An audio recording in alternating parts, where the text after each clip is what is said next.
I wanted to tell you that some of you have been blackballed from the tennis court, or you've been redballed from something else. But what I'm talking about is you got some tendonitis in the wrist. Now, I got some messages for you. You've been hammering, or you've been digging, or you've been hanging out on your laptop all the time.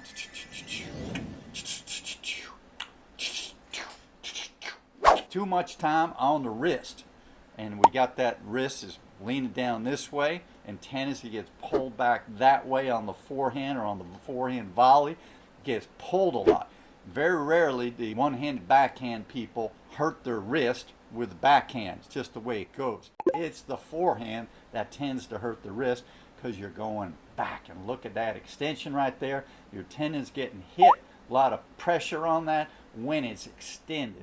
First things first, are you strong? Now, prevention and recovery deals with circulation and strengthening that area. So I'm going to show you something that you can do just by rolling up a little washcloth, or get yourself a zebra looking washcloth. That's even cooler. Roll that thing up to a width. So you roll that thing up, and then you want to squeeze in a posture that's not computer laptop posture, keyboard posture.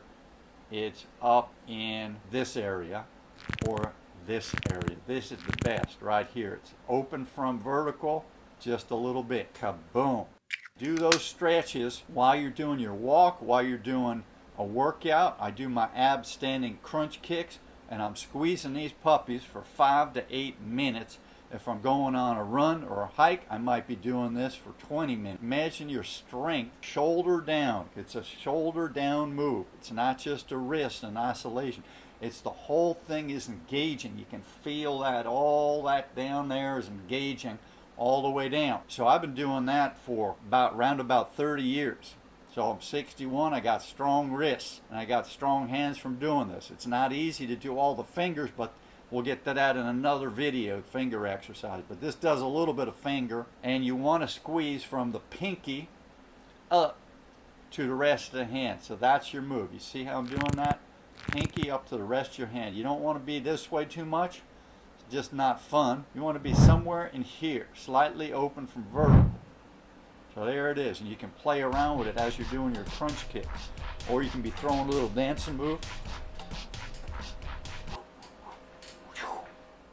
You do all that, and you got strong wrists, and it also helps the circulation, so you got the recovery going on. The recovery is really important. So you got that going on. You got strong wrists, functional wrists, circulation, and there's all kinds of stretches you can do too. There's one right there, quite a big extension. Up on your flexors right here, and your extensors. Flexors, extensors. Right, and you got that all working for you right there. That's all working for you. All working for you right there. All working for you right there. You see that work?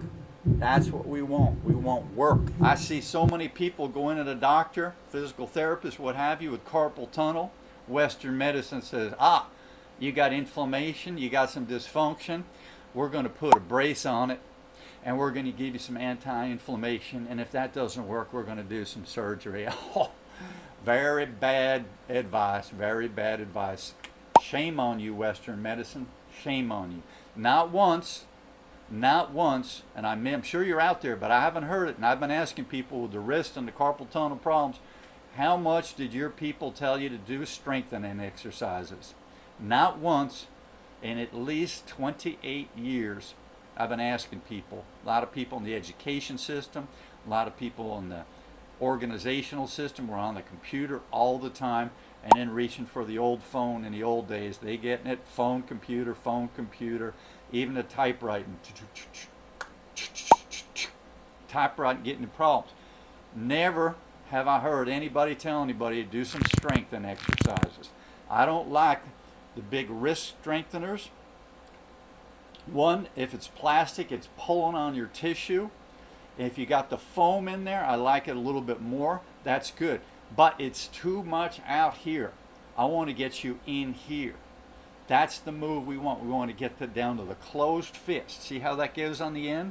The wrist grippers will still leave you here at the end because they got the two pieces in there. They'll help you, but they're not the best. This is the best. And then once you're really strong and functional, then you can do those wrist strengtheners. That's okay. And there's other wrist gizmos you can do. And all your exercises with body weight exercises and dumbbells and all that, you can get some good wrist activity too. You got those wrist activity with a barbell on your knee, extension for the wrist. But I don't want you to put a lot of weight on there, especially as you're aging, and do all this tweaking. I want you to work on grip. All right, and one more bit of prevention.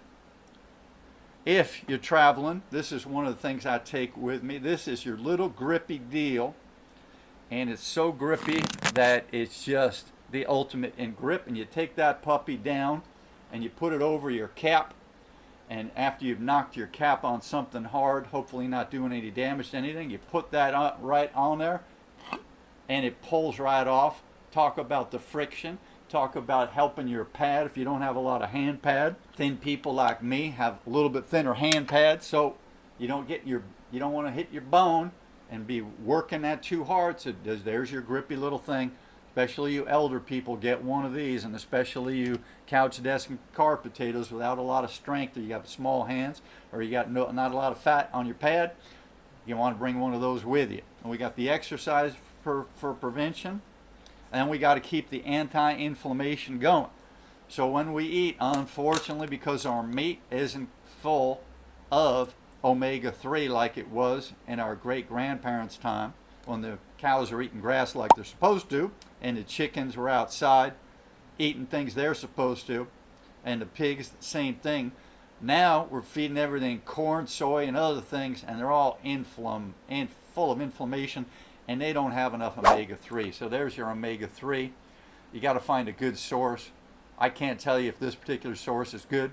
I got it in Mexico just a little bit ago. 1,000 milligrams of omega-3. I hope this is good stuff. You get your ester C, 1,000 milligrams with citrus bioflavonoids.